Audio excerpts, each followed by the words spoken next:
Hello, কেমন আছো তোমরা সবাই? আশা করি তোমরা সবাই অনেক ভালো আছো আর আমিও বেশ ভালো আছি। নতুন আরেকটা দিনের সঙ্গে নতুন আরেকটা ভিডিও নিয়ে চলে এসেছি তোমাদের সামনে। আজকে জানো তো ঘরটাকে একটু ডিপ ক্লিন করব। কেননা একদিনে তো পারবো না করতে, যেহেতু বুঝতেই পারছো শুধু তো ঘর গোছালে হবে না, রান্না বান্না সব কিছুই করতে হবে। তো সেই জন্য 2-3 দিন লেগে গেল। তো আজকের পরিষ্কারটা হচ্ছে ফাইনাল, কারণ কাল তোমাদের দাদাভাই চলে আসছে। তোমাদেরকে তো আগেও বলেছি যে তোমাদের দাদাভাই আসার আগে আমি সব কাজ গুছিয়ে নেওয়ার চেষ্টা করি, সেই মতোই চেষ্টা করছি সব কাজ গুছিয়ে নেওয়ার। কাল থেকে শুধু রান্না বান্না করব, খাওয়া দাওয়া করব, তোমাদের দাদাভাইয়ের সঙ্গে আনন্দ করব আর কোয়ার্টারে যাওয়ার জন্য সব তৈরি করব। তো সেই জন্যই আর কি আজকে একদম জোরদার কাজে লেগে পড়েছি। আজ রান্না একটু পরে বসাবো, সেই জন্য ভাবলাম আগে চলো এই কাজগুলোকে সেরে নিই। কারণ এই কাজগুলোকে না সারলে একে তো ধুলো জমে আছেই, কারণ এত গুছিয়ে মানে নামিয়ে নামিয়ে গোছানোর আমার সময় হয় না সত্যি বলতে। দেখেই বুঝতে পারছো কীরকম ধুলো হয়ে আছে। তো সেই জন্য ভাবলাম যে আবার যদি এগুলো এখন না পরিষ্কার করি তাহলে পরে আর হয়তো সময় হয়ে উঠবে না, আবার এসে যখন দেখবো তখন দেখবো আরও বেশি ধুলো হয়ে গেছে।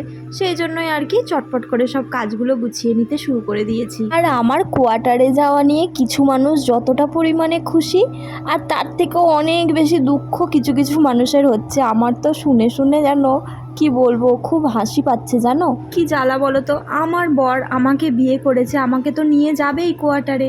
তো এইগুলো দেখে কিছু মানুষের এত পরিমাণে হিংসে হচ্ছে, সে কি আর বলবো। শুনে যে আমি তাদের উপর রাগ করব না হাসবো না কি করব আমি বুঝে উঠতে পারছি না। আবার সব নিজে নিজেই ভেবে নিচ্ছে, নিজে নিজেই নিজের মনকে সান্ত্বনা দেওয়ার জন্য ভাবছে যে এটা কাছে বলে আমাকে নিয়ে যাচ্ছে, পরে যেখানে পোস্টিং পড়বে কোয়ার্টার পেলেও আমাকে নাকি আর নিয়ে যাবে না। দেখো ওদের চাকরিটা তো এরকমই যে সব জায়গায় কোয়ার্টার থাকে না, কিন্তু যেখানে যেখানে কোয়ার্টার থাকবে সেখানে নিয়ে যাবে কি না যাবে সেটা তো সময় বলে দেবে, তাই না? তো আমি তো খুব ভালো করে জানি, আর তোমাদের দাদাভাইও খুব ভালো করে জানে যে এরপর যদি কাশ্মীরে পোস্টিং পড়ে সেখানে যদি কোয়ার্টার থাকে তাহলে অবশ্যই আমাকে নিয়ে যাবে কি না নিয়ে যাবে। এখন আমি আর সেই সব ব্যাপার নিয়ে কথা বলতে চাইলাম না, সেটা না হয় সময়ের ওপরেই ছেড়ে দিলাম।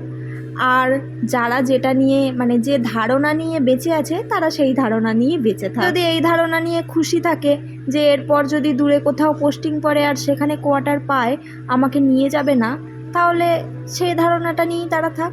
আর সময় তো অবশ্যই বলে দেবে যে আমাকে নিয়ে যাবে কি না নিয়ে যাবে, আর তারা দেখতেও পাবে সেটা। আবার কিছু কিছু মানুষের এমন ভ্রান্ত ধারণাও রয়েছে যে তোমাদের দাদাভাই নাকি সব পার্সোনাল কথা তাদেরকে শেয়ার করে, কিন্তু তারা এটা বুঝতে পারে না যে রিমি আর অমিতের একটা একান্তই ব্যক্তিগত জীবন আছে। জীবনের কথাগুলো রিমি আর অমিত কারোর সঙ্গেই শেয়ার করে না, দুজন দুজনের সঙ্গে ছাড়া। আর একটা ছেলের কাছে তার বউ হচ্ছে একান্তই ব্যক্তিগত, তার থেকে আর ব্যক্তিগত আমার মনে হয় না কেউ আছে বলে। আর এই বিষয়টা তাদের বোঝার কথাও না যারা এখনো সংসার বলে জিনিসটা করে উঠতে পারেনি। এইসব ভ্রান্ত ধারণা নিয়ে না ভেবেচিন্তে নিজের জীবনে কি করে উন্নতি হবে আমার মনে হয় সেটা ভাবাই অনেক ভালো, তাই না? আচ্ছা, আমার এই কথা বলা তোমাদের ভালো লাগে শুনতে? বড্ড বেশি বকি, বকবক করতেও পারি আমি বাবা। আমি যে এত বকবক করি সেটার জন্য কিন্তু যোগ্যতা রাখতে হয়।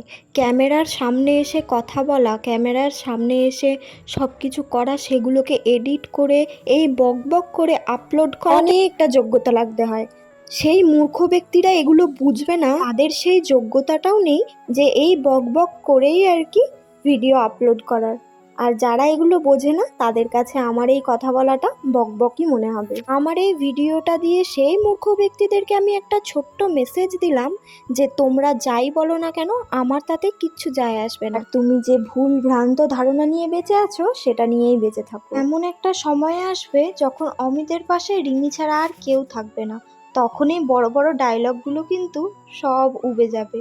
কারণ প্রতিটা ছেলে মেয়ের জীবনেই এমন একটা দিন আসে যখন বাবা মা পরিবার বন্ধু বান্ধব কেউ থাকে না, তখন শুধু স্বামী স্ত্রীর জন্য আর স্ত্রী স্বামীর জন্যই বেঁচে থাকে। আর যাদের মনে হয় যে কোয়ার্টারে খরচা করাটা বেকার খরচা, ফালতু খরচা, তাদেরকে বলছি তোমরা টাকাটা দিয়ে গেছো আমাদের দিকে, আমার বরের টাকা আমার জন্য খরচা করছে, তার বউকে কাছে নিয়ে গিয়ে রাখবে বলে খরচা করছে, তার মনের মানুষটার সঙ্গে থাকবে বলে খরচা করছে। কথায় কথায় যে শিক্ষার বড়াই করো, যদি পেটে এটুকু শিক্ষা থাকতো তাহলে কিন্তু এইসব কথাগুলো কখনোই আসতো না। যদি সত্যি শিক্ষিত হতে, বুদ্ধিমান হতে, তাহলে কিন্তু একজন স্বামী স্ত্রীর ব্যক্তিগত ব্যাপারেও নাক গলাতে না। তো তো আজকের ভিডিওটা কেমন লাগলো তোমরা কিন্তু অবশ্যই কমেন্ট করে জানাবে। আর দেখো তোমাদের সঙ্গে গল্প করতে করতে এদিকে আমি আঁকিবুকি কাটতে শুরু করেছি। এই প্রথম করছি, কেউ আবার জাজ করতে এসো না যে ভালো হয়নি খারাপ হয়েছে। তো এটাই প্রথম আমি ট্রাই করলাম, দেখিয়ে যদি ভালো না লাগে চেঞ্জ করে দেব, মানে এটাকে আবার সাদা করে অন্য কোনো কালার করে দেবো। সো আজকের ভিডিওটা আমি এই অবধি রাখলাম। ভিডিওটা ভালো লাগলে অবশ্যই লাইক করবে, কমেন্ট করে জানাবে ভিডিওটা কেমন লাগলো, আর সকলের সঙ্গে শেয়ার করে দেবে। এত পরিমাণে শেয়ার করো যেন তার কাছে মেসেজটা পৌঁছে যায়। Thank you for watching, by.